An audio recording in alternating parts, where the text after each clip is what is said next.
So, and I'll see you next week.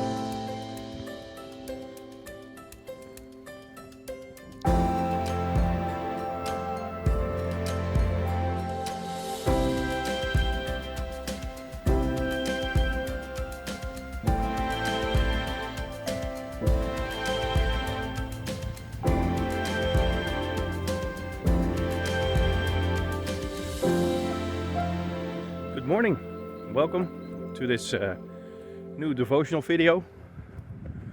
As I've told you last week, every Monday I want to publish one of these videos with a short devotional in which I will share some of the things that I've discovered in the Bible and in my personal walk with God, with Christ. But also I want to share different ways that you can do that, because, well, quite some people have shared with me that they have a hard time finding the time for quiet time, for a devotional, but also that they don't know where to start. They don't know what to do. So every Monday morning I hope to have a video available. I hope this is actually good quality sound. There's quite some wind now. Well, we'll see. Anyway, yesterday evening there was a home group meeting at my house. We do that every Thursday evening. So if you're ever in the area, feel free to come by. It's right smack in the middle of the Netherlands, right next to this forest, of course. And so if you're ever in the area, we start at 6. Well, that's when the doors open. 6:30 is mealtime, and after that we'll just see what we do. There's always someone to share something. Sometimes it's a Bible study, sometimes it's an evening of just praying through things with each other, or prophesying over each other. Taking the time to talk about some challenges that we are experiencing in our lives, or whatever. Anyway, yesterday we were talking about how the world talks about truth. Truth being a flexible thing, a fluid thing in the eyes of the world. You know, you can have your truth and I can have my truth. And of course it's very strange, because truth in itself is an absolute. It's a concept. As a concept, you cannot even have it as a fluid concept. But hey, you know, you can have your truth, I can have my truth, and those can conflict. Those can both go in a totally different direction, and that's not true. That's impossible. So anyway, so we came to the conclusion that the truth is a person.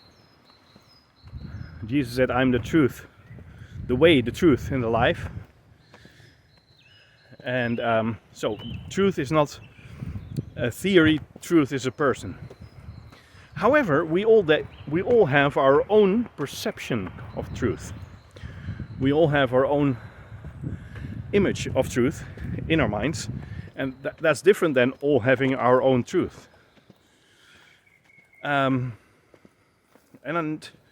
this morning, as I'm walking through the woods, I was thinking about that, I was contemplating that, and then a thought came to mind that, you know, the last book in the Bible is the Revelation, the book of Revelation. A lot of people call it the Revelation of John, but it is, the title of the book itself is the Revelation of Christ, and it came to us through John. So it's not his revelation. John isn't revealed in that, Christ is revealed. So that's a revelation of Christ. We all need a revelation of Christ. A personal revelation of Christ. I cannot really live with your revelation of Christ. I cannot make that my own. I can learn from your revelation of Christ, but I need my own. I need to know who Christ is for me, what he did for me. And to be honest, he is different to me than he is for you. He's a different person. Well, no, he's not a different person. But he did different things for me than he did for you. He saved me from other sins than what he saved you from.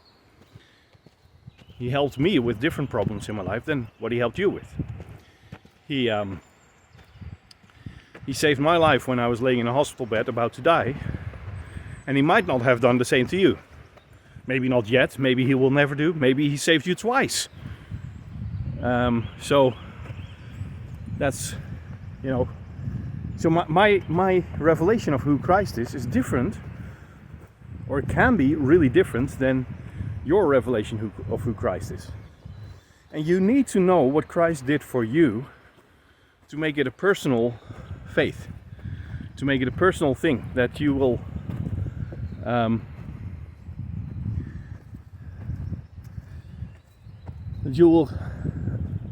receive your own revelation of who Christ is for you. And why is that so important? Well, because that is what you live by. We live from revelation, and if we don't live from revelation, then our life is going nowhere. Part of this revelation is, where are we going?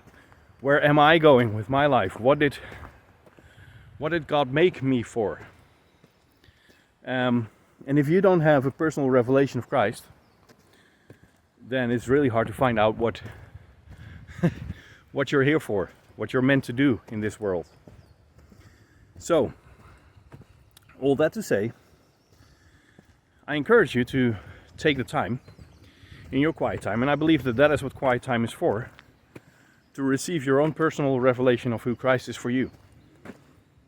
And of course then, in a corporate setting like a church, you might be able to share that with others and learn from each other's different revelations. Because, for me, Christ is someone else, or for me he did different things than he did for you. And together with all the saints,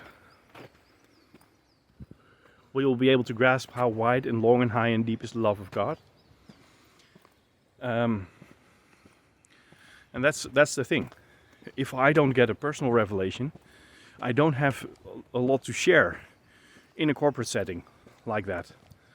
So I encourage you to take the time to hear from God, to hear from Christ, who he is for you. And I bless you with that. And next week, we will look at several methods and ways to do that. I found a very good way that works for me. And we'll see if there's a way that will work for you in that sense as well.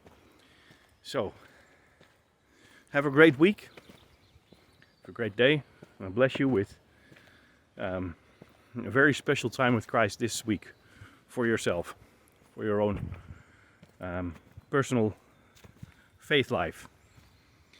So, and I'll see you next week.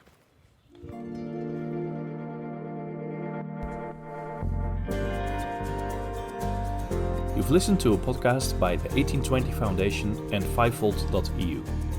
For more information and contact, please visit www.5volt.eu. We are a ministry, and all the work we do is made possible from donations. If you would like to support us and contribute to the building of the kingdom, please also check out our website, the1820foundation.nl. Thank you for listening. Many blessings.